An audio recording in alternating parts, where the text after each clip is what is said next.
हर हर महादेव। देवताओं सहित ब्रह्मा का विष्णु लोक में जाकर अपना दुख निवेदन करना।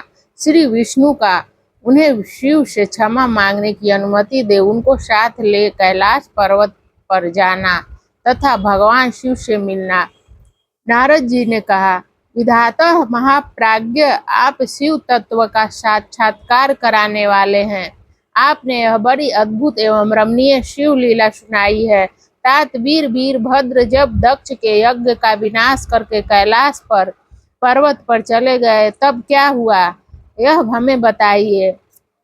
ब्रह्मा जी बोले, नारद, रुद्रदेव के सैनिकों ने जिनके अंग भंग कर दिए थे वे समस्त पराजित देवता और मुनि उस समय मेरे लोक में आए। वहां मुझ स्वयंभू को नमस्कार करके सबने बारंबार मेरा स्तवन किया। फिर अपने विशेष कलेश को पूर्ण रूप से सुनाया। उसे सुनकर मैं पुत्र शोक से पीड़ित हो गया और अत्यंत व्यग्र हो व्यथित चित्त से बड़ी चिंता करने लगा। फिर मैंने भक्ति भाव से भगवान विष्णु का स्मरण किया।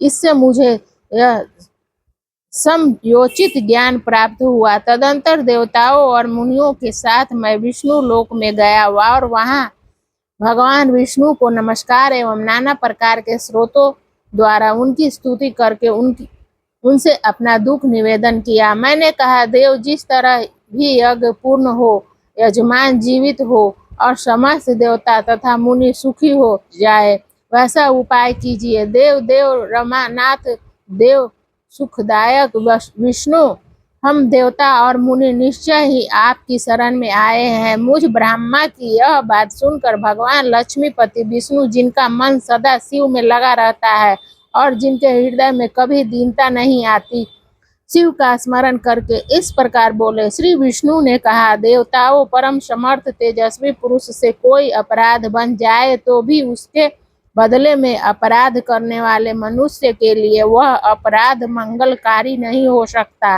विधाता, समस्त देवता परमेश्वर शिव के अपराधी हैं, क्योंकि उन्होंने भगवान शंभु को यज्ञ का भाग नहीं दिया। अब तुम सब लोग शुद्ध हृदय से शीघ्र ही प्रसन्न होने वाले उन भगवान शिव के पैर पकड़कर उन्हें प्रसन्न करो, उनसे क्षमा मांगो। जिन भगवान के कुपित होने पर यह सारा जगत नष्ट हो जाता है तथा जिनके शासन से लोकपालों सहित यज्ञ का जीवन शीघ्र ही समाप्त हो जाता है, वे भगवान महादेव इस समय अपनी प्राण वल्लभा सती से विसुर गए हैं तथा अत्यंत दुरात्मा दक्ष ने अपने दुर्वचन रूपी बाणों से उनके हृदय को पहले से ही घायल कर दिया है। अतः तुम लोग शीघ्र ही जाकर उनसे अपने अपराधों के लिए क्षमा मांगो। विधे, उन्हें शांत करने का केवल यही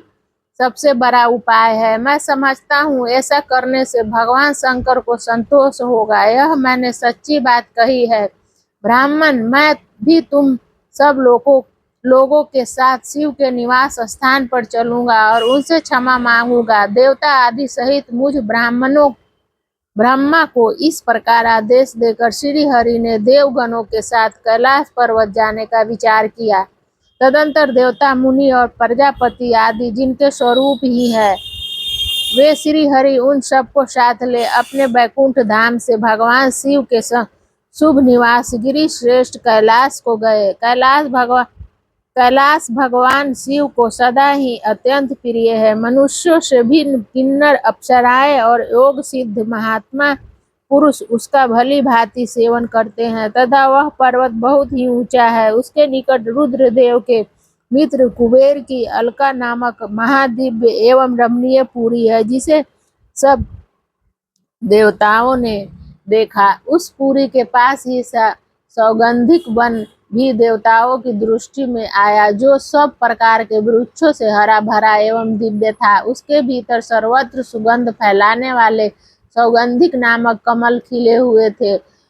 उसके बाहरी भाग में नंदा और कमल नंदा और अलकानंदा, ये दो अत्यंत पावन दिव्य सरिताएं बहती हैं, जो दर्शन मात्र से प्राणियों के पाप हर लेती है। यक्षराज कुबेर की अलकापुरी और सौगंधिक वन को पीछे छोड़कर आगे बढ़ते हुए देवताओं ने थोड़ी ही दूर पर शंकर जी के वट वृक्ष को देखा। उसने चारों ओर अपनी अविचल छाया फैला रखी थी।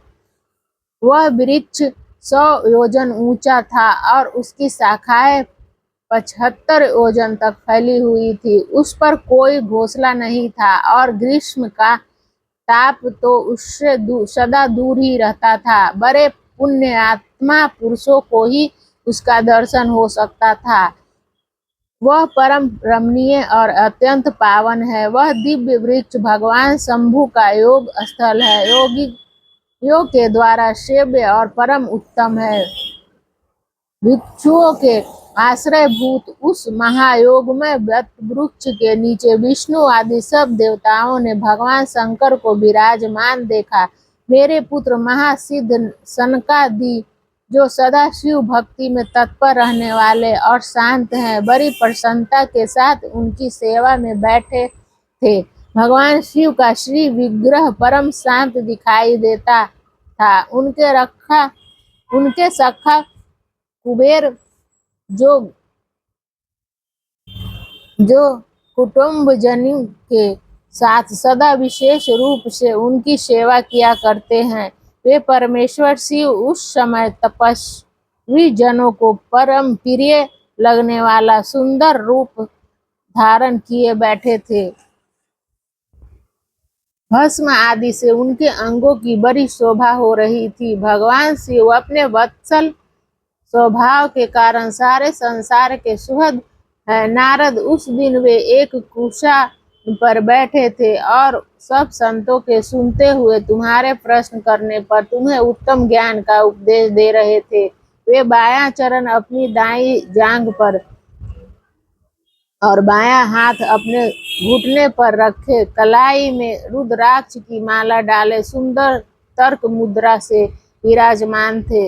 इस रूप में भगवान शिव का दर्शन करके उस समय विष्णु आदि सब देवताओं ने दोनों हाथ जोड़ मस्तक झुकाकर तुरंत उनके चरणों में प्रणाम किया। मेरे साथ भगवान विष्णु को आया देख सत्पुरुषों के आश्रयदाता भगवान रुद्र उठकर खड़े हो गए और उन्होंने सिर झुकाकर उन्हें प्रणाम भी किया।